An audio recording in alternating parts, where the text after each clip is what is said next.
जहां 9 सितंबर को उपराष्ट्रपति पद का चुनाव होगा। आपको बता दें कि 21 अगस्त तक इसके लिए नामांकन चुनाव आयोग ने इसे लेकर नोटिफिकेशन जारी किया है। जगदीप धनखड़ ने 21 जुलाई को उपराष्ट्रपति पद से इस्तीफा दिया था। स्वास्थ्य को वजह बताया था, स्वास्थ्य कारणों की वजह से इस्तीफा दिया था।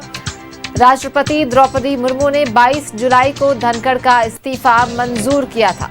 कार्यकाल की समाप्ति से लगभग 2 साल पहले ही इस्तीफा दिया। जगदीप धनखड़ का कार्यकाल 10 अगस्त 2027 तक के लिए था।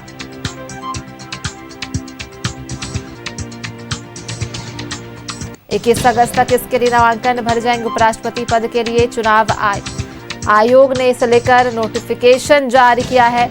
जगदीप धनखड़ ने 21 जुलाई को उपराष्ट्रपति पद से इस्तीफा दिया था और इसके लिए स्वास्थ्य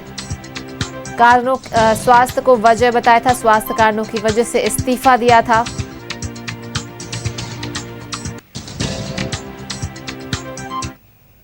उपराष्ट्रपति पद के लिए 9 सितंबर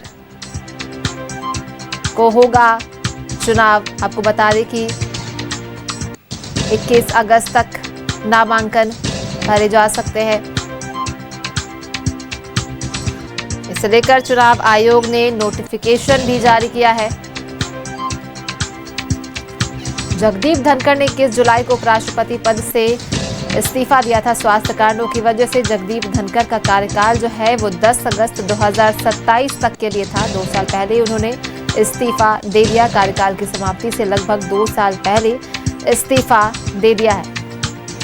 राष्ट्रपति द्रौपदी मुर्मू ने 22 जुलाई को जगदीप धनखड़ का इस्तीफा मंजूर किया था।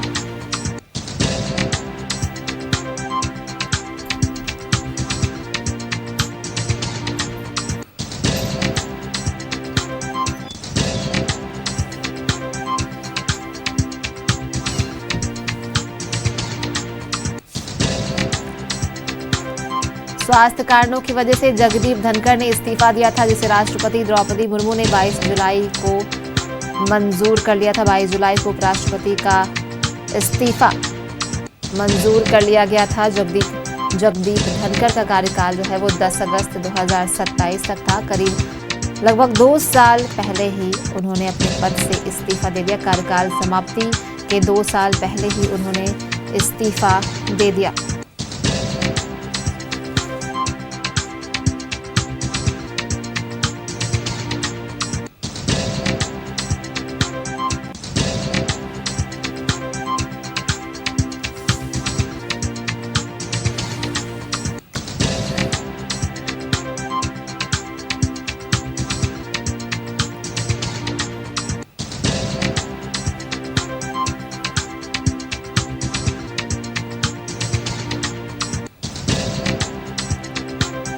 फोन लाइन पर हमारे साथ सहयोगी आनंद जुड़ गए हैं, दिल्ली से उनका रुख करेंगे। आनंद, उपराष्ट्रपति पद के लिए 9 सितंबर को चुनाव होना है और नामांकन का आखिरी तारीख 21 अगस्त तय किया है। लेकिन सबसे बड़ा सवाल कि क्या विपक्ष इस बार कोई साझा उम्मीदवार उतारेगा या फिर एनडीए के नाम पर सहमति बनती नजर आ रही है?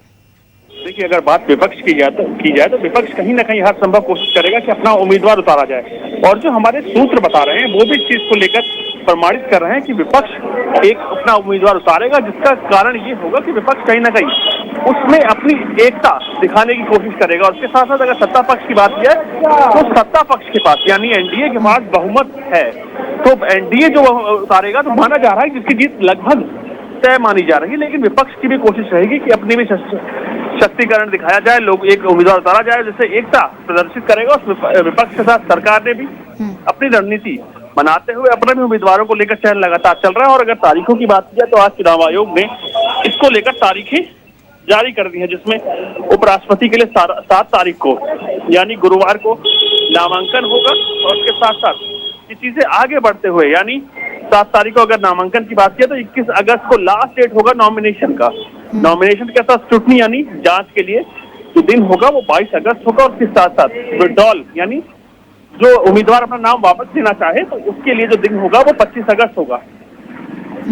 और जो सबसे अहम दिन होगा वो जिस दिन वोटिंग होगी वो 9 सितंबर होगा और इसको लेकर चीजें कंफर्म हो जाएंगी कि देश का अगला उपराष्ट्रपति कौन होगा। तो चुनाव आयोग ने एक कदम आगे बढ़ते हुए आज उन तारीखों का ऐलान कर दिया। उसके बाद अब माना जा रहा है कि कहीं ना कहीं सियासत के अनुसार आगे बढ़ेगी सत्ता पक्ष अपने मुद्दे। तो आनंद, क्या जस्टिस धनखड़ के इस अचानक इस्तीफे पर कोई सियासी हलचल भी दिख रही है या फिर सब कुछ सामान्य प्रक्रिया के तहत ही माना जा रहा है?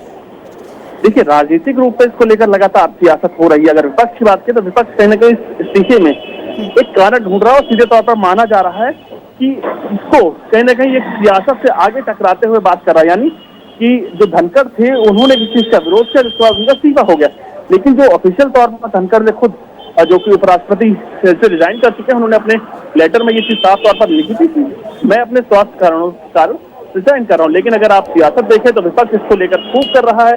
सत्ता पक्ष अब इससे आगे बढ़ते हुए एक नए उम्मीदवार के तौर पर देखा, जिसे माना जा रहा है कि दो नाम सबसे प्रबल हैं।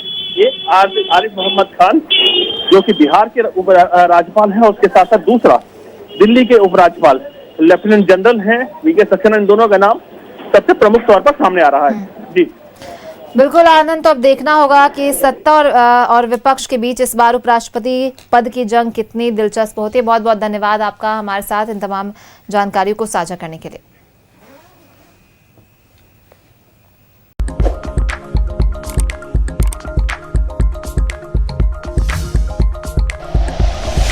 Like and share videos, subscribe करें हमारा चैनल और प्रेस करें बेल आइकॉन। News 11 भारत, सच है तो दिखेगा।